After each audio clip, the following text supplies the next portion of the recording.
Advocate Dharmendra Chavan या YouTube चॅनलला subscribe करायला विसरू नका, तसेच बेल आयकॉनलाही क्लिक. हरियाणामध्ये एक वेगळ्या प्रकारचं सेलिब्रेशन करण्यात आलेलं आहे. Diverse celebration. डायव्हर्स झाल्यानंतर त्याला किती आनंद होतो हे आपल्याला माहीत नाही. त्यांनी काय केलं, त्याचं नाव होतं मंजित आणि त्याची बायको कोमल. त्याचं लग्न झालं होतं 2 वर्षामध्ये. 20 साली लग्न झालं 2000 आणि 22ला डायव्हर्स झाला. ती 3दा पळून गेली होती बायको भरून. खूप कंटाळला होता. मग शेवटी त्याने ठरवलं काही डायव्हर्स द्यायचा. कोर्टात गेला. तिला काय पाहिजे ती रक्कम 10 लाख रुपये देऊन टाकली आणि डायव्हर्सचं लग्नापेक्षा जंगी सेलिब्रेशन केलं.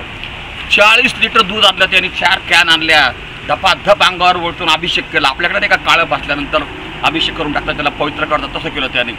कमीत कमी 3,000 लोक बोलवले. मोठे गावात होर्डिंग लावले, तिथं होर्डिंग लावले तिथे पण दोघांचे, आणि तिच्या नावावर अशी फुली मारली आणि आणून साजरा केला. केक कापला. 4,000 लोकांना जेवण दिलं, गोडधोड जेवण. आपण लक्षात घ्या, डायव्हर्स झाल्यावर सेलिब्रेट केला पाहिजे. लग्नाला कसं जेवायला बनवतो त्याच्यापेक्षा डायव्हर्सचं भारी सेलिब्रेशन केलं त्यांनी. खुश झाले लोक. केक कापला. विशेष म्हणजे तिचा एक पुतळा बनवला होता त्याच्या बायकोचा.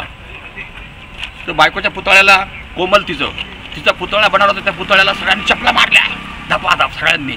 हो, एन्जॉय केला. आणि काहींनी थोडं टेक मारून पण घेतले. फुल एन्जॉय केला. लक्षात घ्या, लग्नापेक्षा डायव्हर्सचं सेलिब्रेशन भारी असतं. आणि हे सेलिब्रेशन खूप गाजलंय सोशल मीडियावर. तर त्याला लाईक्स मिळत आहेत, दनादन लाईक्स. आपण हे असं डायव्हर्सचं सेलिब्रेशन करा, सगळ्यांनी आनंद घ्या.